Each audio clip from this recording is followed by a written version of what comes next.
दोस्तों 2014-15 के समय आपने सीरिया इराक में आईएसएस के कहर की खबरें खूब सुनी होंगी, लेकिन उसी दौरान आपने कुर्द लड़ाकों और कुर्दिस्तान के नाम भी सुना होगा। आईएसएस के खिलाफ लड़ाई में कुर्दों ने बड़ी भूमिका अदा की है। दोस्तों, कुर्दिस्तान पश्चिम एशिया में काफी बड़ा क्षेत्र है, जिसका कुल क्षेत्रफल 40,000 स्क्वायर किलोमीटर, जो कि यहाँ कुर्द समुदाय के लोग ही रहते हैं, इसलिए इसे कुर्दिस्तान ही कहा जाता है।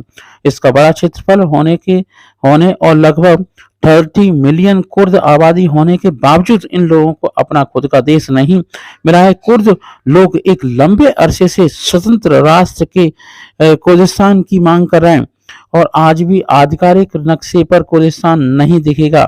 मोटे तौर पर माना जाता है कि सीरिया, इराक, ईरान, तुर्की, अजरबैजान, आर्मेनिया कुर्दिस्तान का हिस्सा है। जिस कुर्दिस्तान की मांग की जा रही है उसका करीब 50% हिस्सा तुर्की में है, और तुर्की इन्हें विद्रोही पीएम अटल बिहारी वाजपेयी जी और president Putin, PM Manmohan Singh and president Putin, PM Modi ji and president Putin सारे सैंक्शन के बाद, उस सैंक्शन के बाद भी भारत को सबसे ज्यादा तेल दे रहा है, चीन से भी ज्यादा। Rise of nationalism in Europe in 1848 FedEx Sorio French artist, उन्होंने कल्पना करके 4 पिक्चर्स बनाई थी, जिनमें से यह पिक्चर जो आप देख रहे हैं उसका नाम है द पैक्ट बिटवीन नेशन। इस पिक्चर में फेडिक्स सोरियो एक डेमोक्रेटिक और रिपब्लिक वर्ल्ड की कल्पना कर रहे हैं। यहाँ पर यह जो स्टैचू आप देख रहे हैं वह है स्टैचू ऑफ लिबर्टी, जो कि आजादी को दर्शा रही है। इस स्टैचू ऑफ लिबर्टी की एक खास बात है कि एक हाथ में टॉर्च और दूसरे हाथ में मानव अधिकारों का चार्ट है।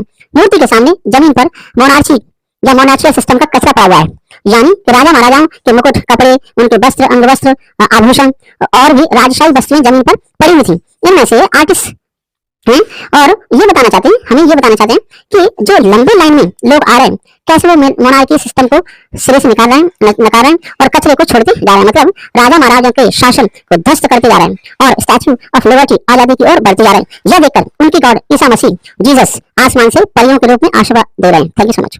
France revolution and idea of nation. दोस्तों, जब फ्रांस के अंदर 1789 में रिवॉल्यूशन हुआ तो उसका असर पूरे यूरोप में पड़ा। 1789 से पहले फ्रांस के अंदर राजा महाराजाओं का शासन हुआ करता था, वही रूल करते थे और लोगों के पास कोई पावर नहीं थी, जनता के पास। और उन्हीं राजा महाराजाओं के बेटे आए की जनरेशन उस फ्रांस के अंदर रूल करते आए थे। लेकिन फ्रेंच रिवॉल्यूशन के बाद फ्रांस में जो भी रिवॉल्यूशन हुआ, पॉलिटिकल, इकोनॉमिक और कॉन्स्टिट्यूशनल चेंज देखने को मिले। ये सारे के सारे चेंजेस इस तरीके से। पहला चेंज ये हुआ कि मोनार्की की जो पावर थी लोगों के पास आ गई।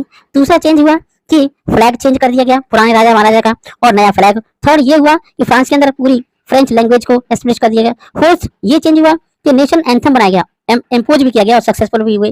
फिफ्थ में ये हुआ कि कॉमन लोगों के पास वोटिंग का अधिकार मिला, केवल मेंस को, और यही नेशनल असेंबली के नाम से जाना जाता है। पहले स्टेट जनरल था, अब बाद में नेशनल असेंबली बन गई। तो अगर हम हिपोक्रेसी की डेफिनेशन को देखें तो कुछ नैतिक मानदंड और व्यवहार का ढोंग रचना, पाखंड, मिथ्याचार, यह परिभाषा आप चाइना के संदर्भ में सटीक साबित होते हुए दिखते हैं। देखिए, चाइना ने यूक्रेन और रसिया के युद्ध को रोकने के लिए एक 12 पॉइंट प्रपोजल दिया।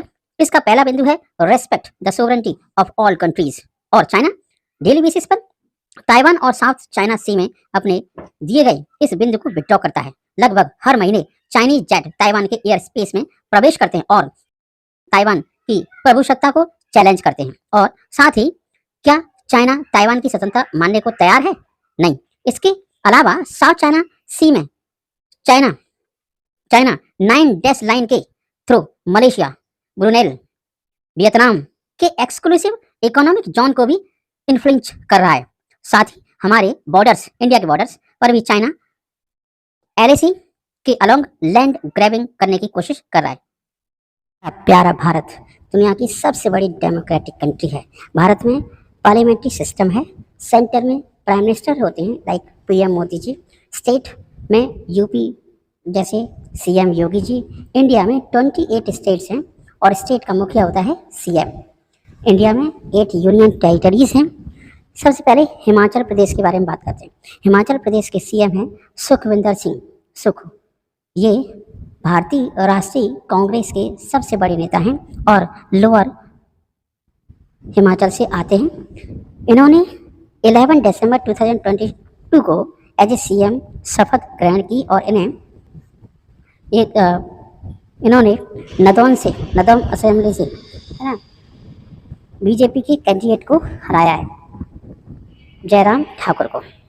तो बलून के थ्रू आप स्पाइस को छोड़ो, चाइना अब एक और तरीके से यूएस और कनाडा के ऊपर स्पाइस कर रहा है। देखिए, रिसेंटली कैनेडियन फोर्सेस ने ऑपरेशन लिम्पिड को अंजाम दिया, जिसके दौरान चाइना को आर्कटिक एरिया में चाइनीज बॉयज डरते हुए मिले। क्लाइमेट चेंज के कारण आर्कटिक ग्लेशियर मेल्ट हो रहे हैं और आर्कटिक में न्यू वाटरवेज खुल रहे हैं, और चाइना 2018 में ऑलरेडी पोलर सिल्क रोड की बात कर चुका है, जो चाइना को यूरोप और नॉर्थ अमेरिका का डायरेक्ट एक्सेस दे सकता है। मलक्का स्ट्रेट, स्विस और पनामा कैनाल जैसे पॉइंट पर चाइना की डिपेंडेंस कम कर सकता है। साथ ही ये आर्कटिक रूट चाइना के लिए यूरोप तक के शॉर्टेस्ट रूट साबित हो सकते हैं। और रिसेंटली चाइना ने आइस ब्रेकिंग फ्लीट एक्सपेंड किया, तो आर्कटिक में स्वीपिंग करके चाइना यहाँ के सी फ्लोर को मैपिंग कर रहा है, जो सबमरीन की ऑपरेशन करने के लिए इंपॉर्टेंट है। दोस्तों, एक ऐसा बैंक जो ऑलमोस्ट पूरी दुनिया को कंट्रोल करता है, लेकिन फिर भी शायद आपने इस बैंक का नाम नहीं सुना होगा। मैं बात कर रहा हूँ दुनिया की सबसे बड़ी बैंक, जिसे शैडो बैंक के नाम से जाना जाता है, ब्लैक रॉक। शायद आप बिलीव करें या ना करें, black rock manages $9 trillion worth of assets.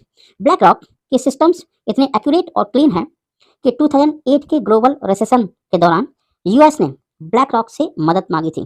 Black rock के मैनेजर लैरी फिंक की पर्सनालिटी काफ़ी मिस्टीरियस मानी जाती है, क्योंकि वो हमेशा से ही लो की प्रोफाइल रहना पसंद करते हैं।